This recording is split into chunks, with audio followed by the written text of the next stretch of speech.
This is our overview screen. Everything you see here, of course, is all running on the phone. Our activity bar lets us pick amongst all the activities we want to do in the car. Keep going. Thanks. So right now I'm on the overview screen, and here we have personalized content from the various apps on the phone, but filtered for what's appropriate in the car and formatted to display nicely in the car on the screen. So I can pick, say, a music suggestion, and that will take me across to the Google Play Music app. This is the same Google Play Music that plays on your phone. Control the volume with the hardware buttons on the steering wheel, of course. And I can like and unlike tracks. There's an easy-to-use app menu in the top left corner of every app that gives you easy access to all of the content within that app in a very consistent way. And of course we have third-party apps as well. So these are all the third-party apps. These are just, if I've installed these from the Play Store on my phone, it's available in the car without me having to do any additional setup. So we can check out the Joyride. Let's see what we have in the Joyride. Again, you see, Joyride has customized these menus, the content here, the icons here, but it's presented in a very familiar way. Just pick something random. And they can customize the icons here. I have no idea what this is. So instead of a skip back button, they have a skip forward 30 seconds, and this stuff works. Let's go across to the phone. So from here I can quickly call one of my contacts, dial a number if I need to, look through my call history, pretty much what you expect, and go straight into the call. And then This is a favorite contact, right? Favorite contact? Yeah, exactly. So it's good. All the personalization and all of the sort of call history and everything on your phone is just available here. It's the same, and so it should be very familiar. So let's have a look at Maps.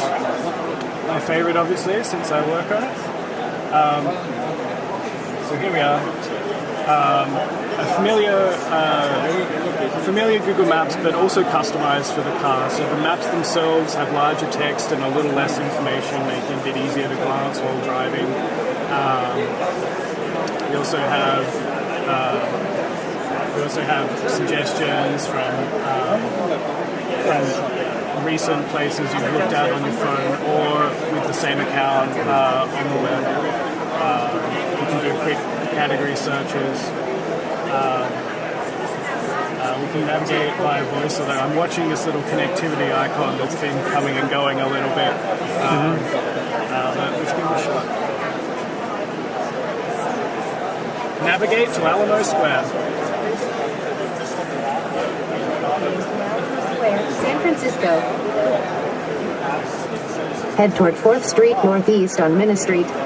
So now we're in turn-by-turn navigation. Use any lane to turn right onto 4th Street.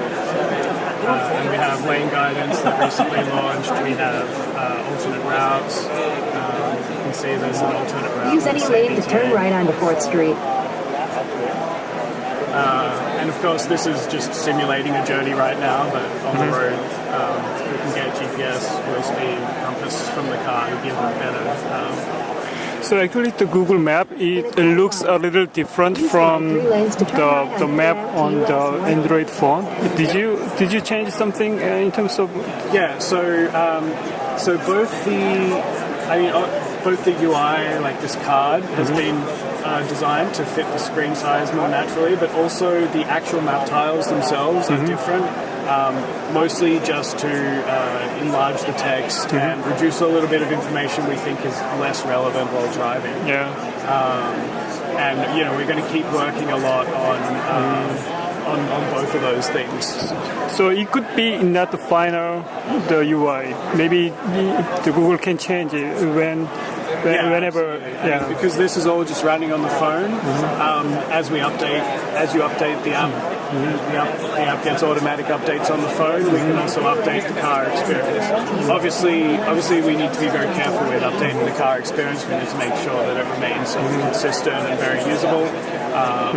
But yeah, as we improve the apps, and even as you get a newer phone that's more powerful, we can improve the driving experience.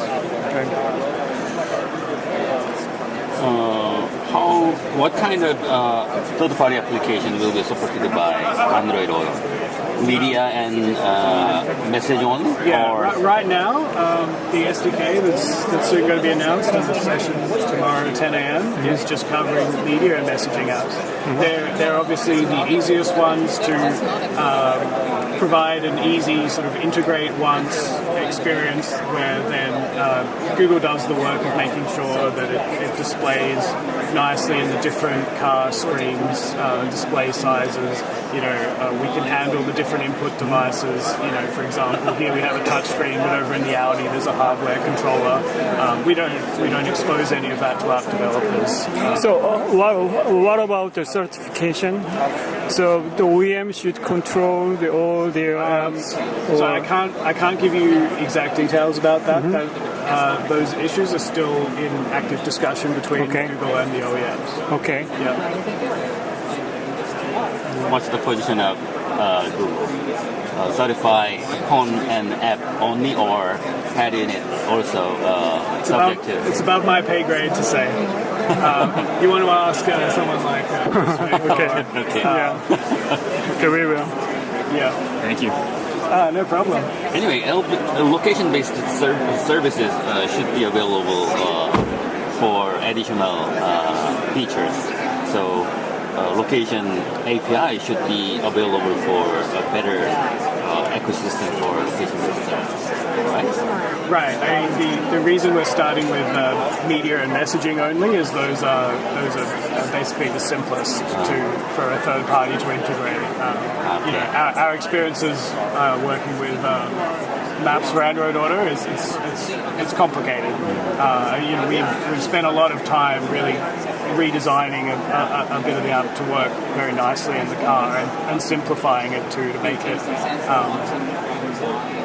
make it a little bit less about exploring the map and a little bit more about finding and getting to your destination in as few clicks as possible. I mean, it's literally, if you've been here recently, it's a couple of clicks to go straight to the destination, and we have a little bit less information than you would find on the phone. It's very much dedicated to quickly going to wherever you need to go.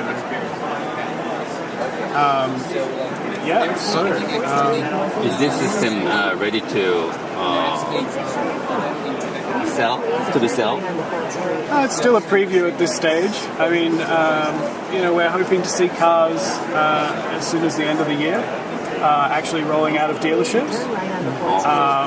So there's still some time, and there's still some more work to do. The nice thing is that we can continue to improve the apps on the phone, right up until the car rolls out of the dealership, and then even afterwards, because we can get automatic updates. So absolutely, we expect to continue making improvements. Is this based on Android, right? Yes. So